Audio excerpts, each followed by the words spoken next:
In the top stories, Prime Minister Harris meets with St. Peter's Bus Association. Tourism Authority clarifies cruise protocols, and persons who recover from COVID-19 encouraged to get vaccinated. The details on these stories and more after the break.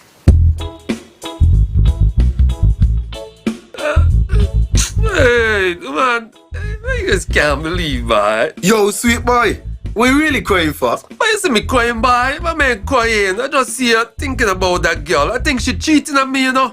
You lie. Boy, for real. A couple of weeks ago, right? She come telling me how I'm too sweet and that I just make she belly roll and I got her thighs rubbing. What is that?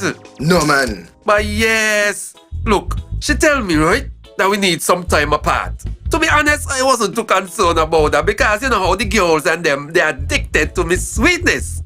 But then I see she the other day and the girl looking so good, looking so fresh and so lean. Boy, you sure she addicted to you? But yes. But wait.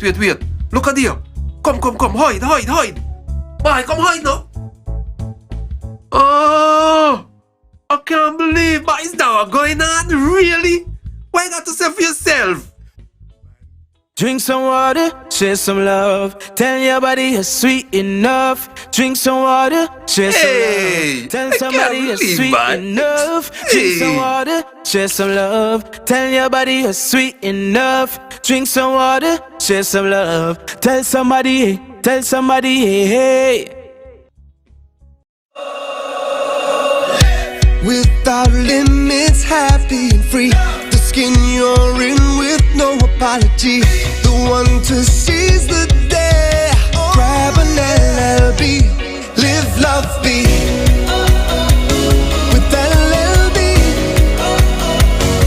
Live, love, be. Live, love, be. Be who you know you can be. Grab an LLB. Live, love, be. Angostura, lemon, lime and bitters. Live, love, be.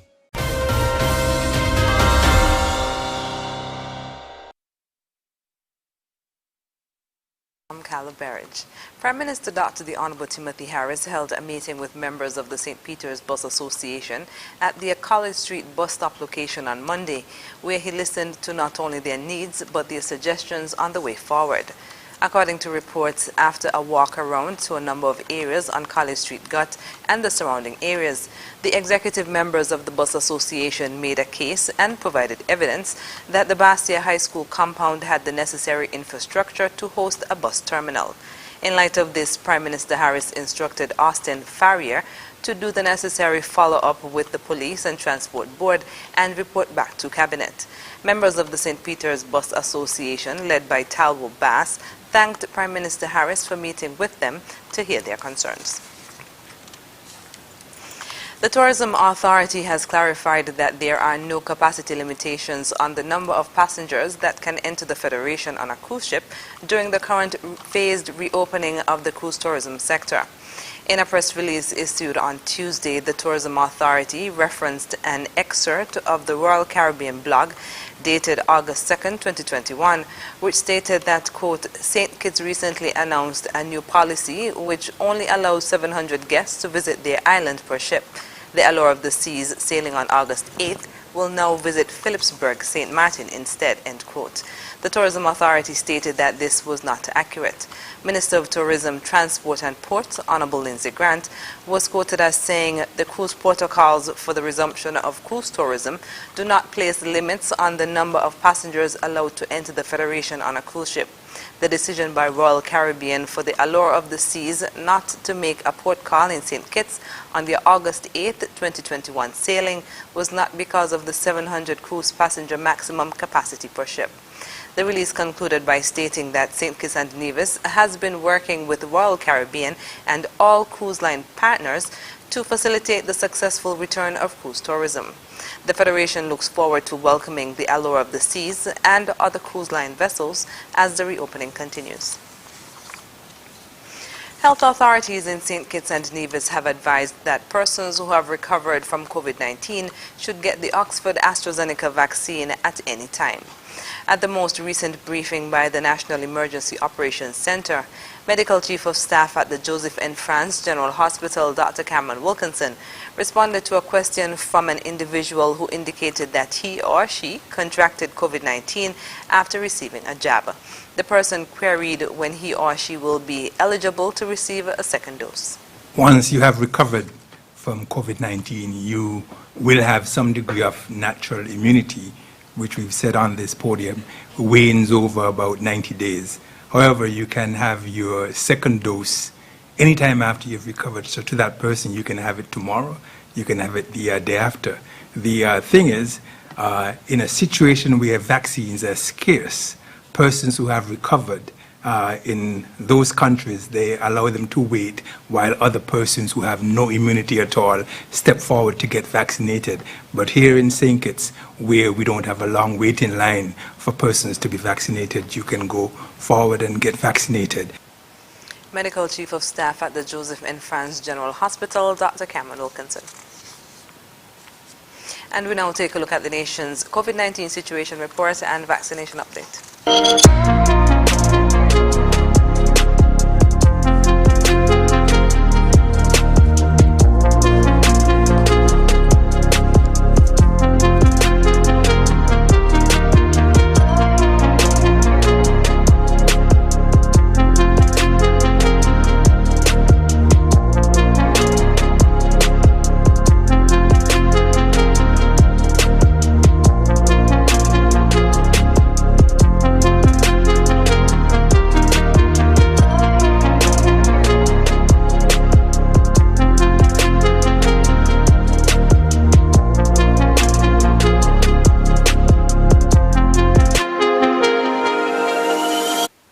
After the break, CPL and St. Kitts offer local internships, and the National AIDS Secretariat hosts Safe Sex Condom Drive. Stay with us.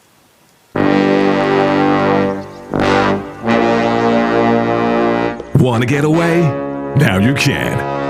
Stop standing in long ATM lines to withdraw cash. Use your national debit or black cards to complete a wide variety of transactions at supermarkets, variety stores, gas stations, pharmacies, and more. Shop online at the most popular websites and stores for quality brands using your national debit or black cards. And take back your time to enjoy all the things that you love to do. Remember, instead of waiting in long ATM lines to withdraw cash, use your national bank cards today. National Bank, always here.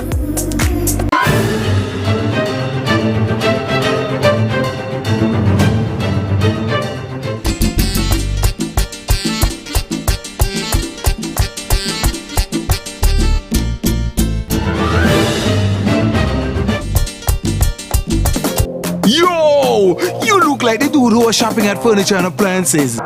See, my friend, you look like you buy something from the Ashley Home Store. How you know? Because we get the cashback coupons and the free groceries for a year. Cashback is back at Horsford's Furniture and Appliances and Ashley Furniture. Shop now and get a chance to win free groceries for 1 year.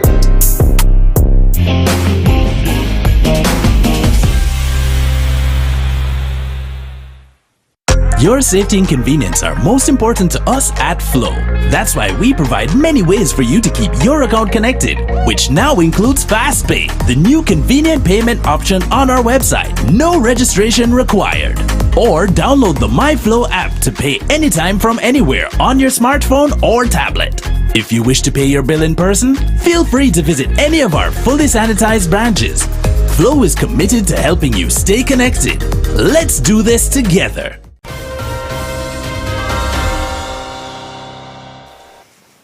Welcome back. The Hero Caribbean Premier League, CPL, and the St. Kitts Tourism Authority have joined forces to offer internships to St. Kitts and Nevis residents for the 2021 tournament. This year, all 33 matches will take place in St. Kitts and Nevis between 26 August and 15 September.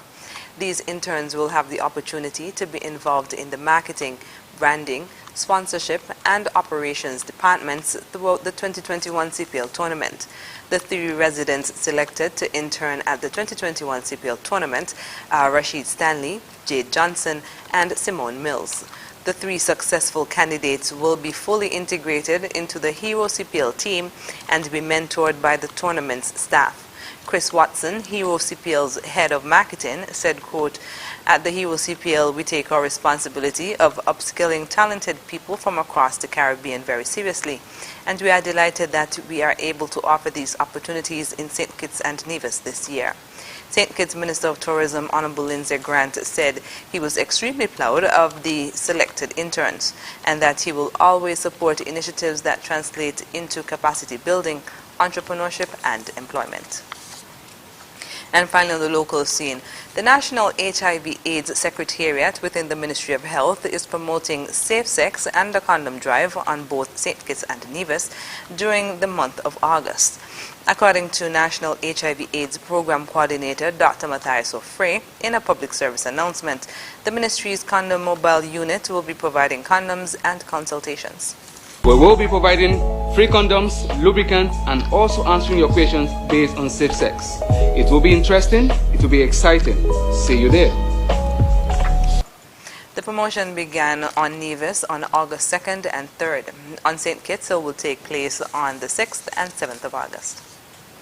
Coming up in regional news, Rastafarian woman allegedly trimmed while in police custody. The details when we come back.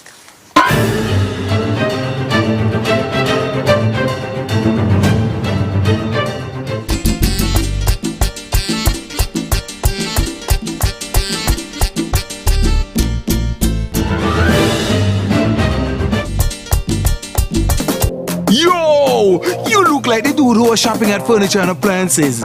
See, my friend, you look like you buy something from the Ashley Home Store. How you know? Because we get the cashback coupons and the free groceries for a year! Cashback is back at Horsford's Furniture and Appliances and Ashley Furniture. Shop now and get a chance to win free groceries for 1 year.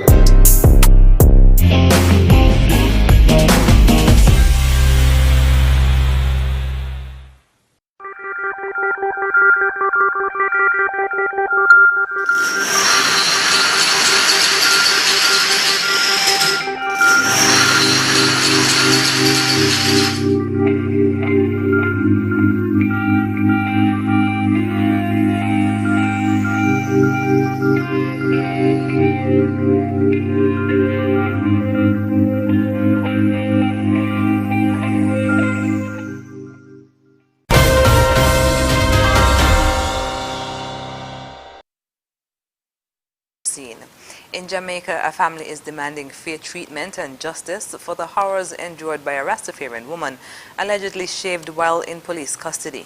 More in this report. Cries of injustice ring among Jamaicans after a 19-year-old had her dreadlocks cut while in police custody. Ironically, the video with the woman's side of the story became viral on Emancipation Day.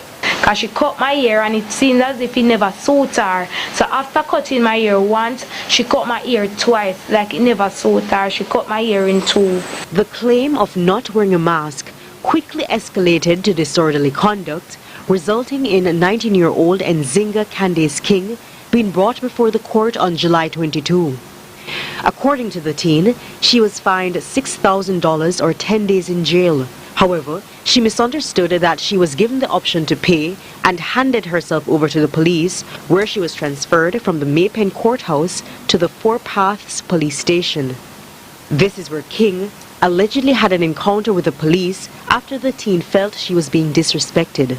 She says she was then told by a female police to go to the bathroom. She said, "Young lady down here," I said, "to pull out your ear." And I was there. I loosened my ear. When I loosened my ear, she started cutting my ear. I said, "Miss, this is not style, you know. I'm a culture. This is part of my culture. I'm a Rastafarian." After using one scissors, that scissors never cut my ear properly because the scissors wasn't sharp enough. She sent for another scissors. King says, apart from feeling dishonored and dehumanized, she spent days in lockup without showering, though she was menstruating. King's mother, Shirley McIntosh, says she did not know a fine could be paid to release her daughter.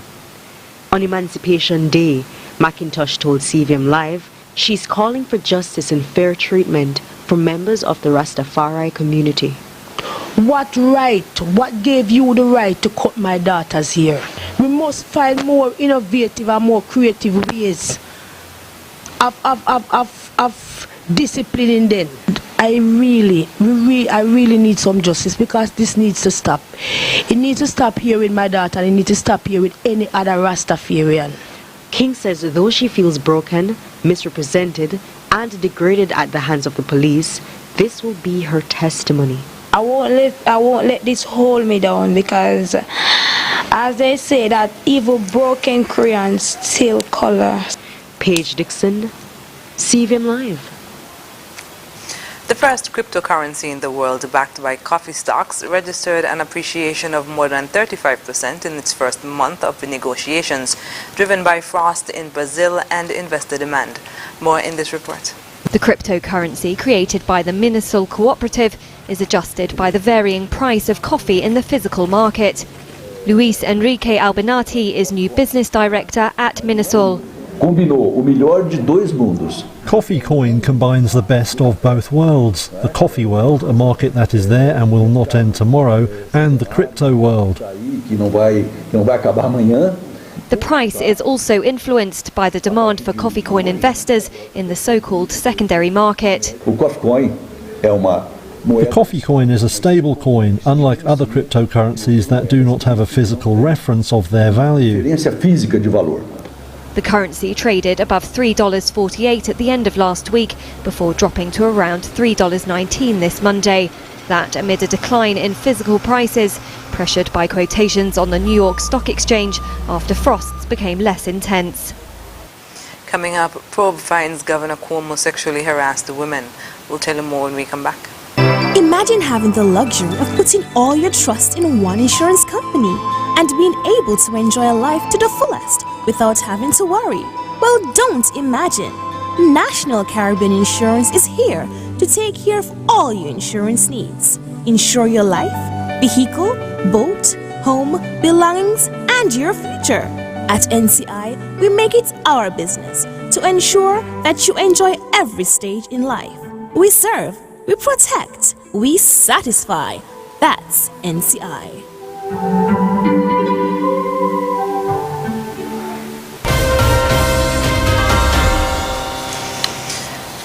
Welcome back. New York Governor Andrew Cuomo sexually harassed multiple women in violation of U.S. and state law, according to a 5-month investigation detailed by the state attorney general that prompted Cuomo to swiftly deny any inappropriate conduct.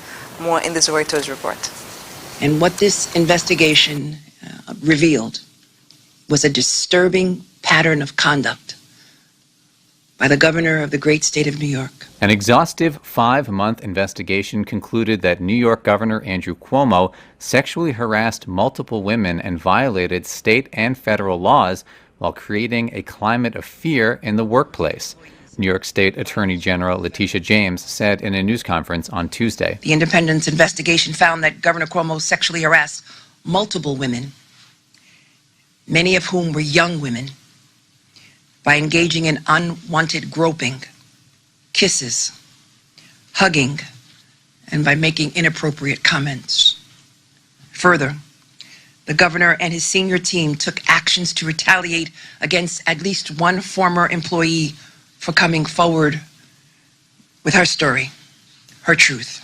Investigators spoke to 179 people during the investigation, James said, including complainants and current and former members of the executive chamber. James named 2 veteran outside attorneys to run the investigation, June Kim, a former federal prosecutor, an acting Manhattan U.S. attorney, and Ann Clark, an employment lawyer with experience in sexual harassment cases. On November 16, 2020, in the executive mansion, the governor hugged executive assistant number 1 and reached under her blouse to grab her breast.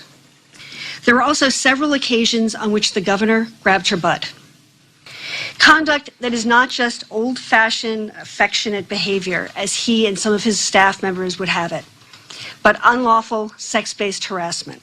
Kim read a text from one complainant. I was scared to imagine what would happen if I rejected him.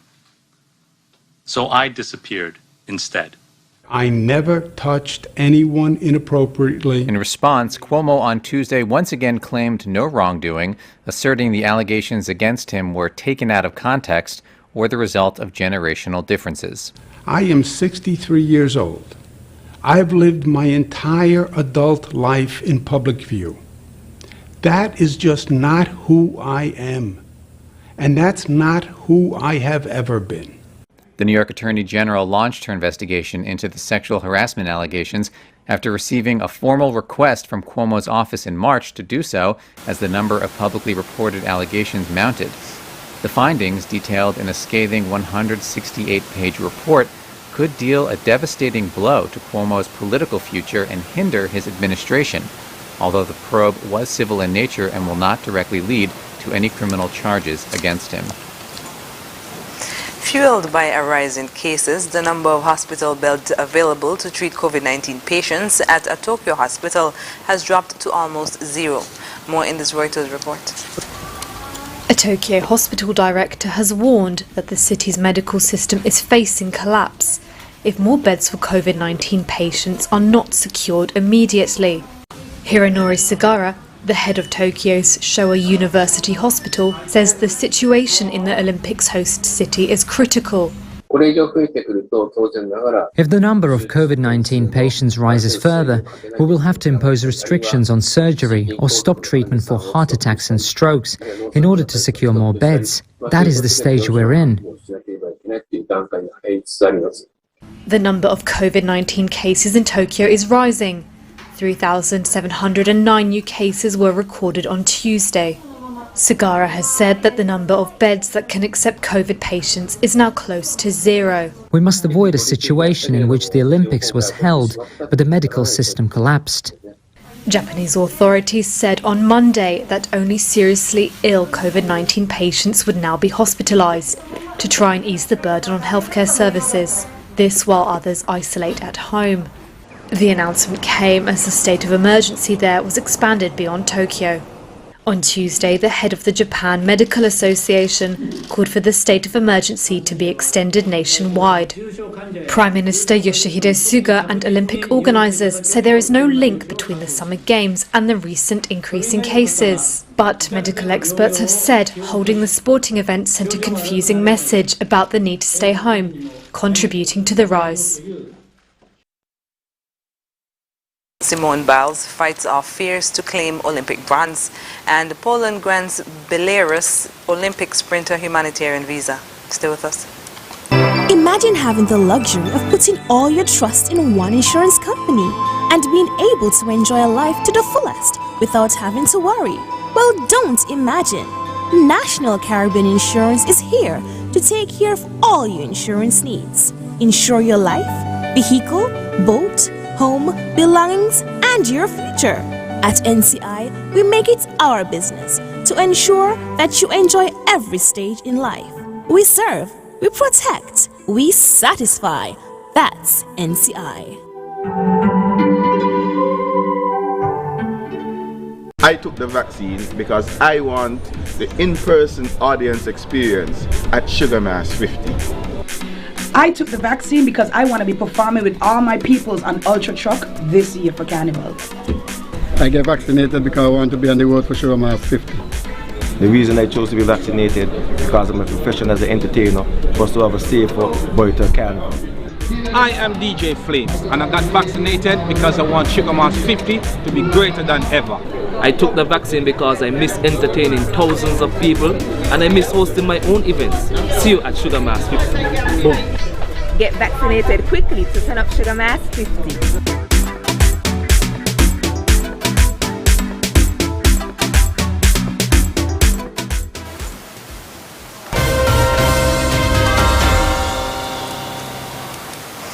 First up in sports, Simone Biles made a return to competition, capping a tumultuous Tokyo Olympic Games with a bronze medal on the balance beam. More in this report. U.S. gymnast Simone Biles on Tuesday stepped onto the balance beam in Tokyo and won an Olympic bronze medal in a stunning comeback for the champion athlete. Her award comes just 7 days after she shocked the world by withdrawing from the team competition at the Tokyo Games. Biles said she was struggling with mental health issues and what gymnasts describe as the twisties, where they lose their sense of orientation mid-air. She pulled out of every competition except for the beam. Biles wowed the world at the Rio Games in 2016, taking home 4 gold medals and 1 bronze. She'd been widely expected to add to that tally in Tokyo. Biles later said she hadn't expected to be able to compete at all, making the bronze she won, quote, much sweeter than the one from Rio. The 24-year-old said, quote, every day I had to be medically evaluated by the doctors here, and 2 sessions with the sports psychologists here as well, which helped to keep me a little more level-headed. I was cleared to do beam, which I honestly didn't think I was going to be cleared to do last night. Her struggles were compounded by pressure on social media and criticism that the star had given up. Biles on Tuesday told reporters, quote, at the end of the day, it's just like you have to be a little more mindful of what you say online because you have no idea what these athletes are going through. Poland has granted a humanitarian visa to a Belarusian Olympic athlete who claimed her team tried to force her to leave Japan, Poland's deputy foreign minister said on Monday. After claiming she was being forced out of the country, Belarusian athlete Krystyna Tsimanouskaya is still in Japan, but on Polish soil, after she was granted a humanitarian visa by the Polish embassy. Soon she will be able to find refuge in Warsaw. That would be her decision to apply for asylum or international protection. She's at the Polish embassy, safe and in a quite good condition, although the whole situation, of course, had a quite negative footprint on her. Krystyna Tsimanouskaya, who says she's been threatened by the Belarusian authorities, managed not to board the plane back to Belarus. Last week, the 24-year-old sprinter fiercely criticized the Belarusian Athletics Federation, which allegedly forced her to participate in certain events. On Sunday, on the eve of a competition, she was forcibly taken to Tokyo airport by members of the Belarusian Olympic Committee. In a video posted to her Instagram, Tsimanouskaya called for help. They're putting pressure on me and they're trying to get me out of the country without my consent. So I'm asking the IOC to intervene in this matter. Several European countries are said to be gearing up to offer her asylum. Tsimanouskaya fears her outburst will be seen as criticism of President Lukashenko's administration and could wind her up in jail. Fearing the same, her husband has already taken refuge in Ukraine, after which he hopes to join his wife in Poland. And that's it for sports. When we come back, we'll have another look at the stories that made the headlines. The Prime Minister of St. Kitts and Nevis, Dr. the Honourable Timothy Harris, wants to alert the public about fake Facebook and social media accounts that are circulating. These sites may look genuine, but they're not. These fake sites may use the Prime Minister's photo and name, but their only intention is to spread misinformation through false and scandalous information. Some of these pages are scams and will attempt to dupe you out of money. Do not trust them. You can find the real Prime Minister Harris on Facebook, Twitter, and Instagram by searching for his official handle, which is @PMHarrisKN. Facebook, Twitter, and Instagram pages that claim to be the Prime Minister's but do not have PMHarrisKN right after the / are fake accounts. These should be reported to the respective social media sites. You can also report fake social media accounts to presssec@gov.kn. That's PRESSEC@gov.kn. Facebook has verified Prime Minister Harris's official page by placing a white check mark inside a blue circle next to the Prime Minister's name, Dr. the Honourable Timothy Harris. This blue circle appears just above @PMHarrisKN. Also, be alert. If the person claiming to be either the Prime Minister or another government official asks you for money through instant messenger, direct message, or any other means, this is a scam and not a real charity. This public service announcement was produced in order to help you be an informed social media user. Protect yourself and help spread the message.